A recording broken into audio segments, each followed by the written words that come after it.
Hello दोस्तों, स्वागत है आप सभी का। तो दोस्तों, आज हम हिंदी व्याकरण से 30 महत्वपूर्ण प्रश्न करेंगे जो कि हमारे हर एग्ज़ाम के लिए बहुत ही महत्वपूर्ण है, जैसे कि super TET, UP TET, C TET और अन्य परीक्षा के लिए बहुत ही इम्पॉर्टेंट क्वेश्चन है। तो वीडियो को बिना स्किप किए लास्ट तक ज़रूर देखना और अपना स्कोर कमेंट बॉक्स में ज़रूर बताना कि 30 क्वेश्चन में आपका कितना क्वेश्चन सही गया।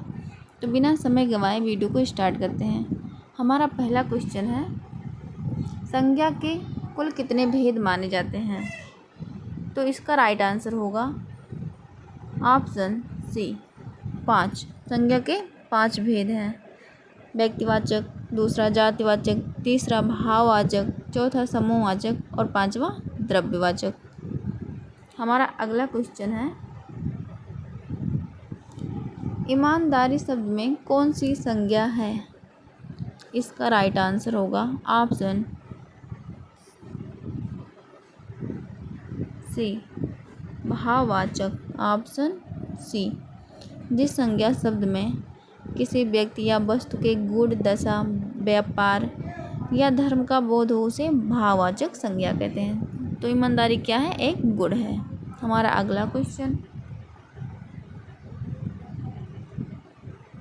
हिंदी में कुल कितने सर्वनाम होते हैं? इसका राइट आंसर हो जाएगा ऑप्शन सी 11। हिंदी में कुल 11 सर्वनाम होते हैं। मूल रूप से हिंदी में 11 सर्वनाम होते हैं, जैसे कि मैं, तू, आप, यह, वह, सो, जो, कोई, कुछ, कौन। ये सब क्या है? सर्वनाम है। अगला क्वेश्चन, जो करेगा सो भरेगा वाक्य में कौन सा सर्वनाम है? जो करेगा सो भरेगा। इसका राइट आंसर हो जाएगा ऑप्शन डी संबंधवाचक। कौन सा सर्वनाम है? संबंधवाचक। जिस सर्वनाम से वाक्य में किसी दूसरे सर्वनाम से संबंध का बोध हो वहाँ संबंधवाचक सर्वनाम होता है, जैसे कि जो, सो, ये सब क्या है? संबंधवाचक। अगला क्वेश्चन, विशेषण के कितने मुख्य भेद होते हैं? विशेषण के, तो इसका राइट आंसर हो जाएगा ऑप्शन बी 4। विशेषण के 4 मुख्य भेद होते हैं, गुणवाचक, संख्यावाचक, परिमाणवाचक और सार्वनामिक विशेषण। अगला क्वेश्चन,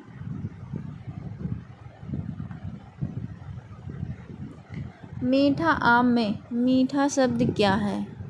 आंसर करिए आप सभी, मीठा शब्द क्या है? तो इसका राइट आंसर हो जाएगा ऑप्शन सी विशेषण।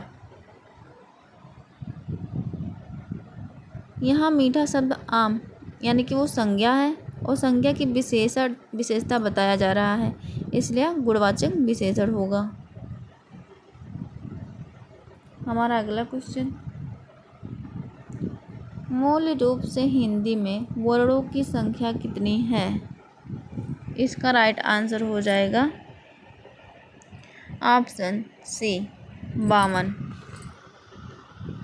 ऑप्शन सी, मानक हिंदी वर्णमाला में कुल 52 वर्ण होते हैं, जिनमें 13 स्वर और 39 व्यंजन होते हैं। संयुक्त व्यंजन आयोग व और द्विगुण सहित शामिल होते हैं।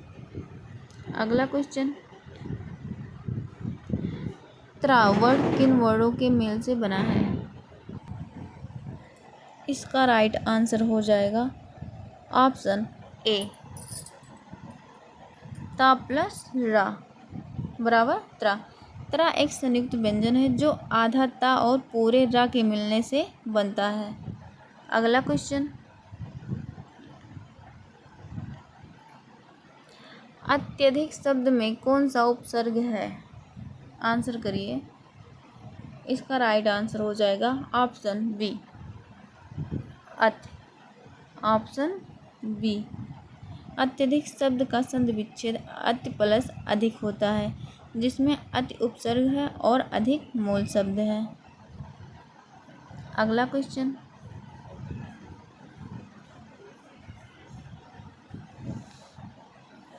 बचपन शब्द में कौन सा प्रत्यय लगा है? बचपन शब्द में। इसका राइट आंसर होगा ऑप्शन ए, पन। बच्चा मूल शब्द में पन प्रत्यय लगाने से भाववाची संज्ञा बचपन बनती है। अगला क्वेश्चन, चंद्रशेखर में कौन सा समास है? चंद्रशेखर में। इसका राइट आंसर हो जाएगा ऑप्शन सी, बहुव्रीहि समास। बहुव्रीहि समास। जिसके शिखर पर चंद्रमा हो अर्थात शिव, इसमें अन्य पद प्रधान होने के कारण बहुव्रीहि समास है। अगला क्वेश्चन,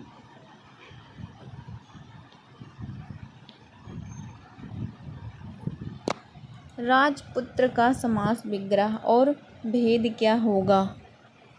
आंसर करिए। इसका राइट आंसर होगा ऑप्शन ए, राजा का पुत्र। राजा का पुत्र तत्पुरुष समास। जहाँ कारक चिन्हों का लोप होता है वहाँ तत्पुरुष समास होता है। जैसे राजा का पुत्र में संबंध तत्पुरुष है। अगला क्वेश्चन, स्वागत का सही संधि विच्छेद क्या है? स्वागत का। इसका राइट आंसर हो जाएगा ऑप्शन बी, सु प्लस आगत बराबर स्वागत। इसमें यड़ संधि है, जहाँ ऊ के बाद आ आने पर वा बनता है, पवन सब वा बनता है, इसलिए इसका राइट आंसर हो जाएगा ऑप्शन बी। अगला क्वेश्चन,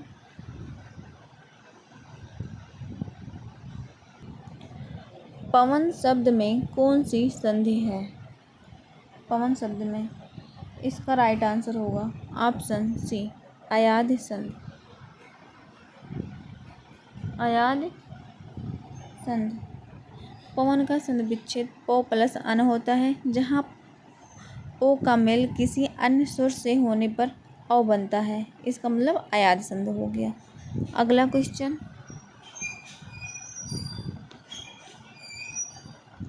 रचना के आधार पर वाक्य के कितने भेद होते हैं? रचना के आधार पर। इसका राइट आंसर हो जाएगा ऑप्शन बी, 3। Option B. रचना या बनावट के आधार पर वाक्यों के 3 भेद होते हैं, सरल वाक्य, संयुक्त वाक्य और मिश्र वाक्य। अगला क्वेश्चन, मोहन पुस्तक पढ़ता है यह किस प्रकार का वाक्य है? बताइए, मोहन पुस्तक पढ़ता है यह किस प्रकार का वाक्य है? इसका राइट आंसर हो जाएगा ऑप्शन ए, सरल वाक्य। ऑप्शन ए, सरल वाक्य। जिस वाक्य में एक ही उद्देश्य और एक ही विधेय होता है उसे सरल वाक्य कहते हैं। अगला क्वेश्चन, हिंदी में कारक के कुल कितने भेद होते हैं? हिंदी में कारक के कुल कितने भेद होते हैं? इसका राइट आंसर हो जाएगा 8। ऑप्शन सी, 8 भाग होते हैं। से कर्ता, कर्म, करण, संप्रादान, अपादान, संबंध, अधिकरण और संबोधन। अगला क्वेश्चन, पेड़ से पत्ता गिरा इस वाक्य में कौन सा कारक है? ये बहुत ही इम्पोर्टेंट क्वेश्चन है, बार बार परीक्षा में पूछा गया है। तो इसका राइट आंसर हो जाएगा ऑप्शन बी, अपादान। अपादान।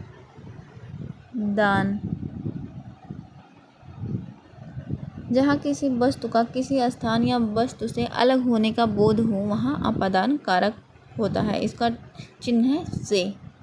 तो यहाँ पे देखिए, पेड़ से पत्ता गिरा यानी कि अलग हुआ, तो जहाँ लगा हो वहाँ अपादान कारक होगा। हमारा अगला क्वेश्चन, आग शब्द किस श्रेणी का शब्द है? आग शब्द किस श्रेणी का शब्द है? इसका राइट आंसर होगा ऑप्शन बी, तद्भव। ऑप्शन बी, आग एक तद्भव शब्द है जिसका तत्सम रूप अग्नि होता है। अग्नि का तद्भव रूप कभी कभी पूछ लेता है।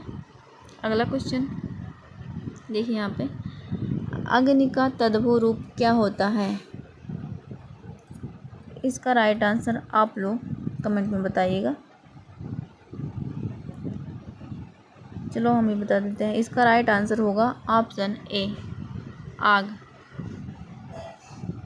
संस्कृत के जो शब्द प्राकृत अपभ्रंश से होते हुए हिंदी में रूप बदल कर आए हैं उन्हें तद्भव कहते हैं। अग्नि का आग। अगला क्वेश्चन, कमल का पर्यायवाची शब्द क्या है? आंसर करिए। इसका राइट आंसर हो जाएगा ऑप्शन बी, पंकज। ऑप्शन बी, पंकज। पंक प्लस जा बराबर पंकज। तो कीचड़ में उत्पन्न होने वाला कमल प्रसिद्ध पर्यायवाची है, जलद बादल का है। अगला क्वेश्चन, अमृत का विलोम शब्द क्या है? अमृत का। आंसर करिए आप सभी। इसका राइट आंसर हो जाएगा ऑप्शन ए, अमृत का क्या हो जाएगा? विष। अमृत का सर्वथा उपयुक्त विपरीतार्थ विलोम शब्द क्या होगा? विष होगा। अगला क्वेश्चन, जो सब कुछ जानता हो उसके लिए एक शब्द क्या होगा? जो सब कुछ जानता हो। इसका राइट आंसर हो जाएगा ऑप्शन बी, सर्वज्ञ। ऑप्शन बी, जो सब कुछ जानता हो उसे सर्वज्ञ कहते हैं और जो कम जानता हो उसे अल्पज्ञ कहते हैं। कभी कभी ये भी क्वेश्चन बनता है, जो कम जानता हो उसके लिए एक शब्द, तो क्या हो जाएगा? अल्पज्ञ। अगला क्वेश्चन, आसमान सिर पर उठाना मुहावरे का सही अर्थ क्या है? आसमान सिर पर उठाना। इसका राइट आंसर हो जाएगा ऑप्शन ए, बहुत शोर करना। बहुत शोर करना। आसमान सिर पर उठाना का अर्थ अत्यधिक हुड़दंग या बहुत शोर मचाना होता है। बोलते नहीं कभी कि बहुत हुड़दंग मचा रहा है। अगला क्वेश्चन, अंक भरना मुहावरे का अर्थ क्या है? अंक भरना। आंसर बताइए, ऑप्शन आपके सामने है। तो इसका राइट आंसर हो जाएगा ऑप्शन बी, स्नेह से गले लगाना। स्नेह से गले लगाना। अंक भरना मुहावरे का सही अर्थ और प्यारा सा स्नेह, प्यार या स्नेह के साथ गले लगाना। अगला क्वेश्चन, जिसके कोई उपमा ना हो उसके लिए एक शब्द बताइए। इसका राइट आंसर हो जाएगा option A, Anupam. Option A, अनुपम। जिसकी तुलना किसी अन्य से ना की जा सके उसे अनुपम या अद्वितीय कहते हैं। कभी कभी ऑप्शन में अद्वितीय रहता है। अगला क्वेश्चन, क्रिया के मूल रूप को क्या कहते हैं? बताइए आप सभी, क्रिया के मूल रूप को क्या कहते हैं? तो इसका राइट आंसर हो जाएगा धातु। ऑप्शन ए, धातु। क्रिया के मूल रूप को धातु कहते हैं। क्रिया के जिस मूल रूप से क्रिया का निर्माण होता है उसे धातु कहते हैं। जैसे पढ़ क्या है? धातु। अगला क्वेश्चन, लड़का दौड़ता है, इस वाक्य में दौड़ता है कौन सा क्रिया है? बताइए। तो इसका राइट आंसर हो जाएगा ऑप्शन बी, आकर्मक क्रिया। इस वाक्य में क्रिया का फल सीधे कर्ता यानी कि लड़का पर पड़ रहा है और कर्म नहीं है, अतः ये आकर्मक क्रिया हो गया। जहाँ कर्म ना हो वहाँ आकर्मक क्रिया होगा। अगला क्वेश्चन, हिंदी वर्णमाला में कुल कितने स्वरों की संख्या कुल स्वरों की संख्या कितनी है? बताइए। इसका राइट आंसर होगा ऑप्शन बी 11। परंपरागत रूप से कुल स्वर 13 माने जाते हैं, आ से औ तक। 11 प्लस 2 आया होगा, लेकिन मुख्य रूप से स्वतंत्रता रूप से 11 ही माने जाते हैं। अगला क्वेश्चन,